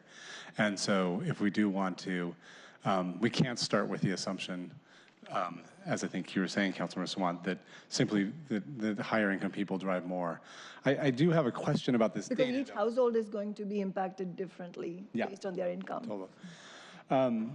What I'm because the baseline of this is people who drive in the region, not to downtown, and of course it's not looking at people who take transit. And the data point that I think would be more useful for me from a policy perspective is, of all the people that come downtown during the day, it could be to work or to drop people off or to play, I don't know what the subset is, then looking by income, who's going to be impacted? Because that will start to capture, do wealthier people more often drive alone than take transit, or maybe wealthier people live closer to transit, so they take transit more. I mean, so that universe and seeing how it spreads out is going to be really important. And is that data that we have and just didn't slice it that way, or is it like we really couldn't get to that with our data set? So the challenge of using the census-based data is that it is commute trips, and it absolutely does not capture all of that other travel that is so important to be able to fully answer these questions. We did start our work by looking at the household travel behavior survey data from Puget Sound Regional Council. The challenge there, as we tried to slice and dice it by income and race, is that the sample sizes are very, very small. And so that was part of what Kristen was mentioning in terms of being able to oversample a little bit and get some better data there, because that data set includes all trip types, not just commute trips. So as we move into the next phase, hopefully we'll have more robust data from there, and then we can do some intercept surveys and some other primary data collection to support what we're hearing through the outreach and engagement to really build that much more robust story. Actually, I was wondering myself also, are you planning to do any primary data collection? Because I don't know, it seems like we might need that. We don't have specific plans, but based on the feedback we're hearing, and I'm sure we'll have additional feedback. I would say it's extremely important in this case because we're starting out with what's not equitable, and I'm definitely not going to be supporting something that is inequitable to begin with. And so if we're talking about a tax which is in my view, not an ideal thing. I mean, I appreciated that you have a slide, and obviously these comments are not directed at you. You know, you're obviously representing the executive here, and that's totally, you know, it's just that you happen to be sitting here, so I have to give you my feedback. But I mean, I appreciated you putting this slide in, you know, where it says centering equity, and it highlights the deeply regressive tax context that we are in. But then if we recognize that, it's kind of counterintuitive to then have all of this based on an idea that actually has been proven to be inequitable for the most part. I don't know what Stockholm and London and others have done. I mean, if you are going to tell me that they did it in an equitable way, I would be very interested to hear. I will say, though on one of the things that you mentioned in terms of discounts and those types of things, I would urge you, though, that if you're coming up with a model of that to make it equitable, then it should not rely on households having to fill out a form or take some steps themselves in order to get the discount, because data, as you know, shows overwhelmingly that opt-in programs are undersubscribed. I think that getting around equity, and I believe this is at least what I've heard from the mayor's office too, is a top priority for them. And I think there's the reality, if we're going to pass something here in Seattle, it's going to have to be deeply equitable. In my conversations with folks from both Stockholm and London in the past couple of years about how they do it, Stockholm was interesting because their society is so much more equitable to begin with, that the range of incomes within that community is, you know, it's not much. So it works out pretty well because everyone seems to make about the same amount of money. And that's probably a question. That's exactly right. But it's so much more equitable than we are. In London, the answers I heard was, well, lower-income people take more transit. We're investing in transit. But I think that the reality, we need to really understand. That assumption, I think, is an okay place to start, but we need much more data because there are plenty of people that can barely afford to drive today, are not driving because they have great choices, and making it harder for them is going to be challenging. Exactly. Yeah, I think that the point about already the investment in public transit that these cities have done, plus the fact that they have far more progressive tax systems, and the two are linked. Because they have progressive tax systems, they're able to fund public services in the way that the United States as a whole, but especially regressive cities, tax cities like Seattle, have failed to do because we don't have the revenues. And so we're also talking about cities where not only is it, you know, much less unequal, the society overall is much less unequal, as Councilmember O'Brien is saying, but also that because of the much more equitable tax system, there's already, you know, by the time the congestion pricing policy is put in place, there's already been investment in public transit, as opposed to telling people, you know, working people who may need to drive. I'm speaking speculatively, you know, assuming that there are many who are forced to drive, that, well, pay now and then we will generate revenues to fund public transit in a better way so that, you know, 5 years from now you can start using the bus. You know, that's not fair. It's completely different from saying, hey, we have done amazing investments in public transit, you can use it now. So it's really up to you. If you end up spending more on tolling, then that's your problem. You know, that's totally different.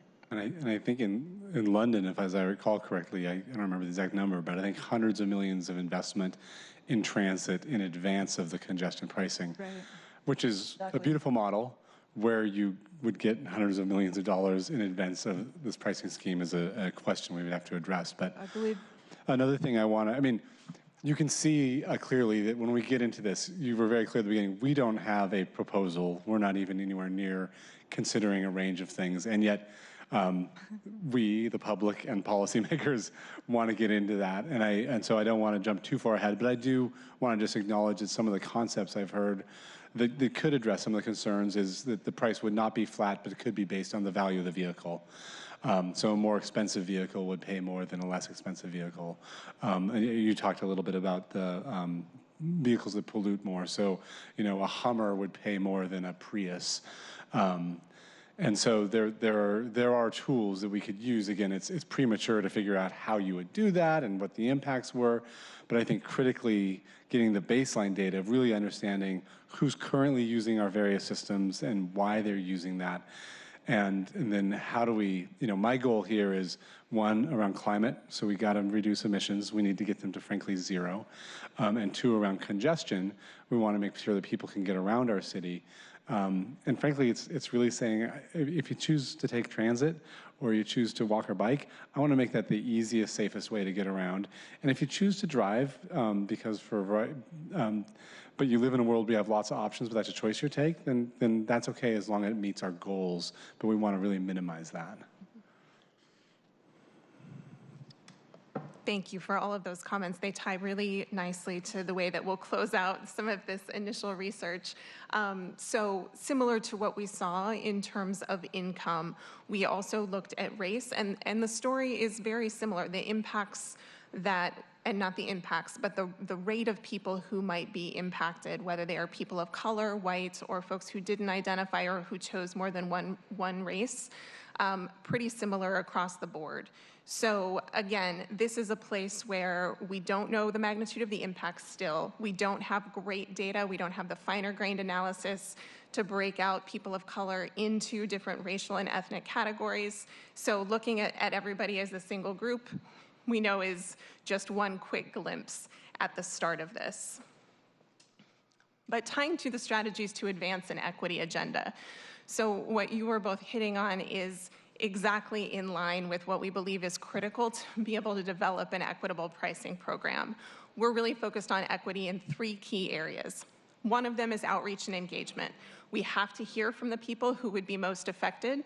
We have to be able to collect that primary data and understand how people are traveling.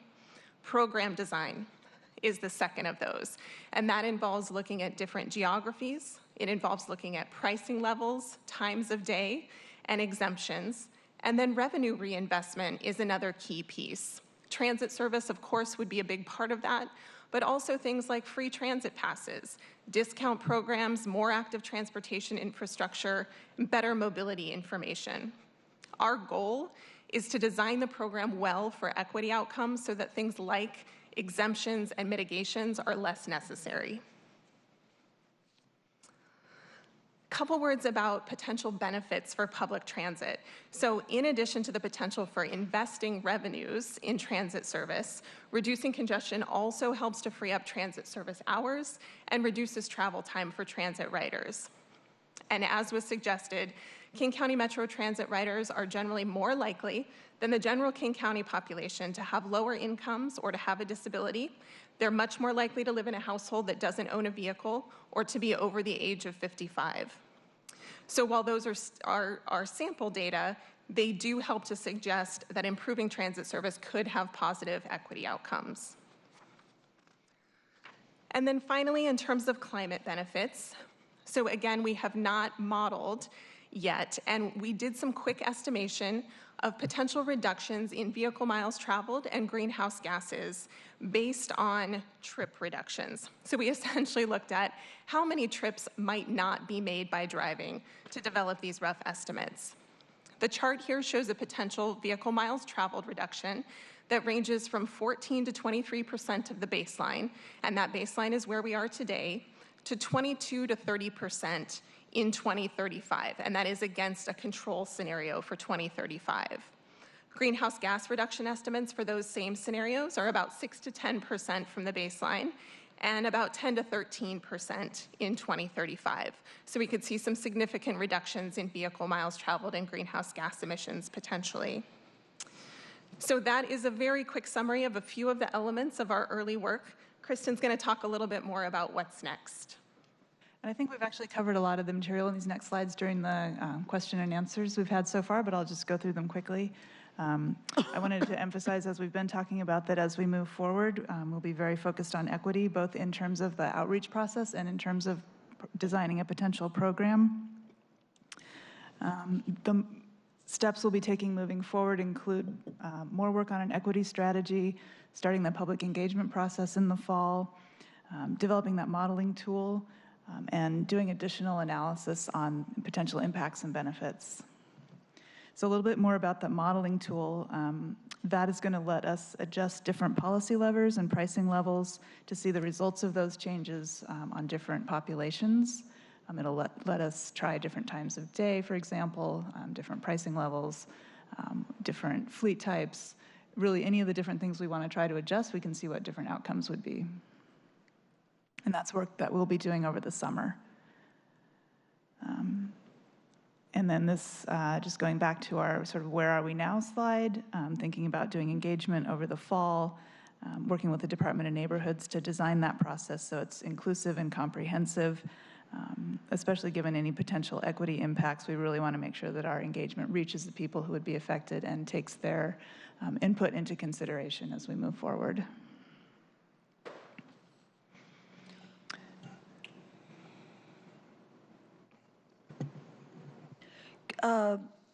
Just a few comments, some of them just to reiterate points that were made, but some additional. Yeah, I would just reiterate that it seems to me, I mean, you obviously know better because you've been studying this issue very closely. It seems to me that we do need to do a primary data collection in order to get real guidance on who's going to be impacted. Unless we find a workaround with existing data, which you'll let us know, of course. I would also highlight that when we look at this, we also need to take into account the fact that because of the affordable housing crisis, more and more lower income households, and at this point we're in, it's middle class households that used to think of themselves as middle class are now so adversely impacted. The farther away you're pushed from your place of work, I'm assuming you have to come anywhere in the downtown vicinity, the more likely it is that probably, again, I don't know if there's the data to show this, but I would assume that more likely it is for you to be difficult to take public transit, because maybe you don't have direct routes, it takes longer, and you can't afford that time. I know of workers who come to UW, for example, work at the UW campus, but definitely cannot afford to live anywhere close to that. They live in, Kent and so on, and so they do use the sounder. I'm sorry, what is it? Sounder. I thought I was saying it wrong, but that has very limited frequency, and if you don't go home at a certain time, and if you think you're going to have to stay late for work, then you have to drive in. So those are real world problems that people face. So the farther away you are commuting from, the more likely you will be impacted, and that's again by income because of the housing crisis. The other thing that I've heard a lot, which I would really urge you to take into consideration, is construction workers who come and work in many of these sites. They will tell you, if you talk to them, and I have to talk to many of them, they will tell you that often they are not, driving is not an option for them because they travel with their tools, they commute with their tools, and they sometimes, not sometimes, they say often they have to go from job site to job site at short notice, and that it simply doesn't work out for them to depend on public transit, and they will directly be impacted, and they will also tell you that they are already paying to the nose to for-profit companies that own parking garages. So already they are being, they're being exploited in that way. And then if you put a toll on them on top of that, it will be extremely burdensome and very unjust. And the other point I'll make is that in terms of what metric we use to decide if we are, if you are, if the executive is genuinely committed to making this equitable, then you're going to have to use some measure, to decide who pays more and who pays less. I don't think the car make of the car or the cost of the car, I don't know how good of an indicator that is. I think a much better metric is income. I don't know how you would do that. I mean, as an economist, I can see the problems with data collection, which is why I don't support congestion pricing in general, because it seems to me, although it is politically difficult, as you have seen, from an economic standpoint, taxing big business and the wealthy households is the much better route. And Stockholm, London, all these cities have done that. And so if you're going to follow them on congestion pricing, why not follow them on something much more sensible? But regardless, having said that and having recognized the data difficulties, income is a much better measure by which to decide equity. Another point I'll make about the cars is that often Uber and Lyft drivers, who are deeply exploited right now by the Uber and Lyft corporations, they have nice-looking cars and newer cars because that's a necessity for them for their business. And if this kind of congestion pricing is going to fall on the drivers, then that will be quite inequitable, if there's such a word. And I would just want to note, of course, for the record, that I strongly am fighting for and advocating for a zero carbon goal by 2030. I think that there are far more, that they're very, very equitable, very just, and far more sensible measures like taxing big business to massively expand public transit. And I just want to state all my reservations and concerns for the record with congestion pricing. Thank you. Councilmember Pacheco. Just two quick questions. How does the mayor's office currently perceive public support for congestion pricing? And I know you're not the mayor, but. So we have been doing this initial analysis work sort of behind the scenes, and we'll be starting our community engagement in the fall, and I think that's when we'll really start to hear how the public feels about this. And my second question is just going back to the other cities that have implemented congestion pricing. Did those programs achieve their initial objectives?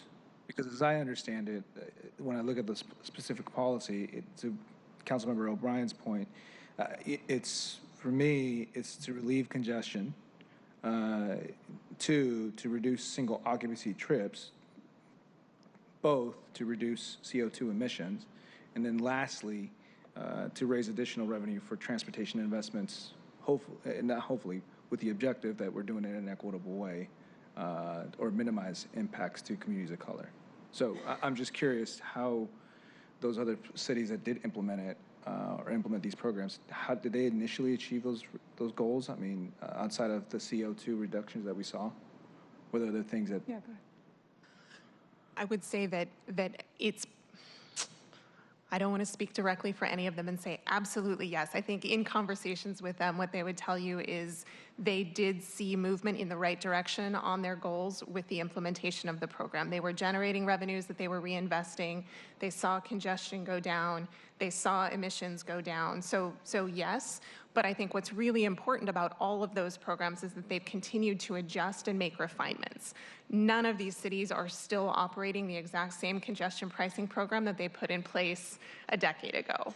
And so it is really a continual process to meet those goals and to ensure that the benefits are being realized and reinvested in ways that are equitable. And I think translating that to Seattle, it would be really important to be clear about what our goals and highest priorities are, because you might design a program differently if your highest priority was emissions versus street space and congestion versus any other goals that you might identify. So that'll be part of the public conversation as well. A couple things that I want to highlight. First of all, colleagues, I really appreciate the engagement on this, and I appreciate your ongoing work on this. There's going to need to be, obviously, lots of conversations in our community about this as we continue to work through this. I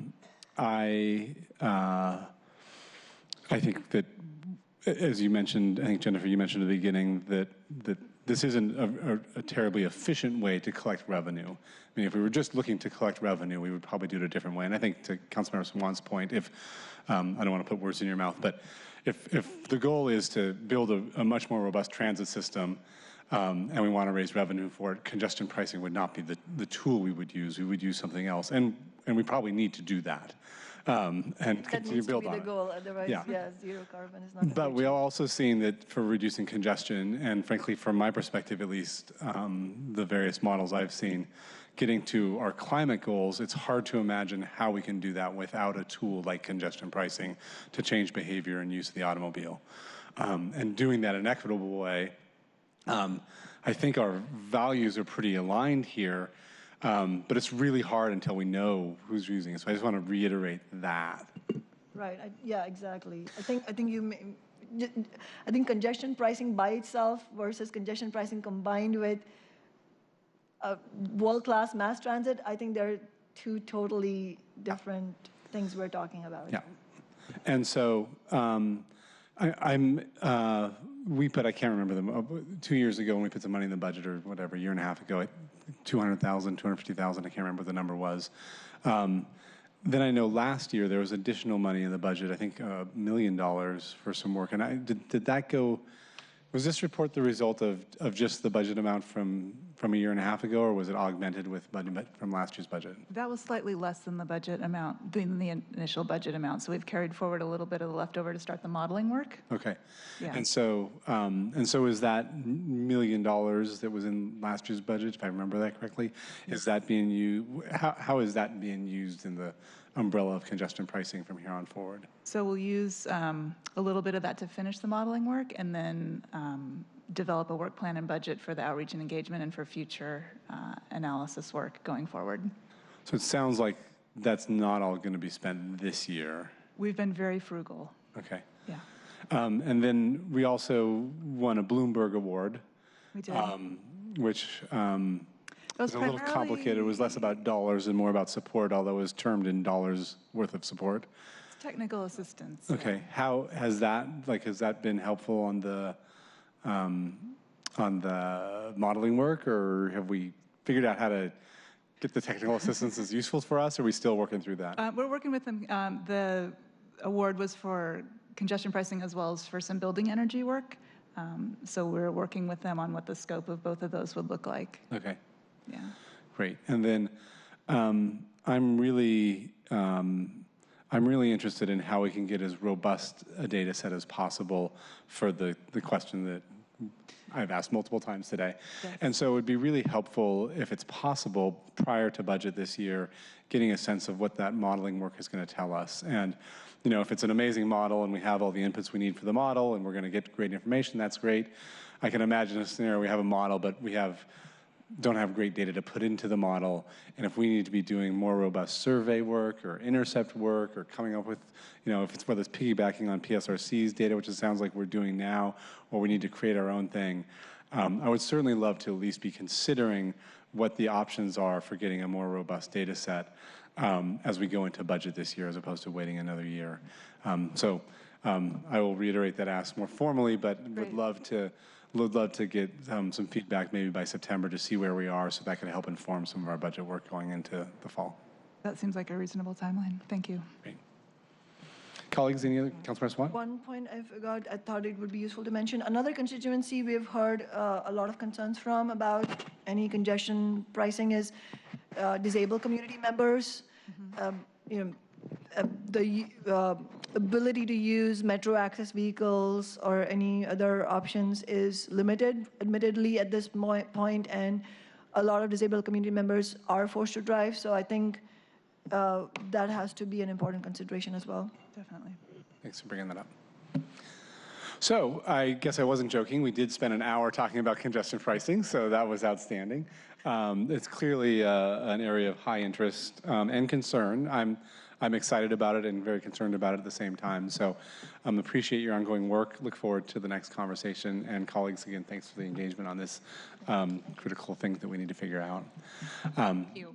Anything else for the good of the order? Then we will be adjourned. Thanks so much.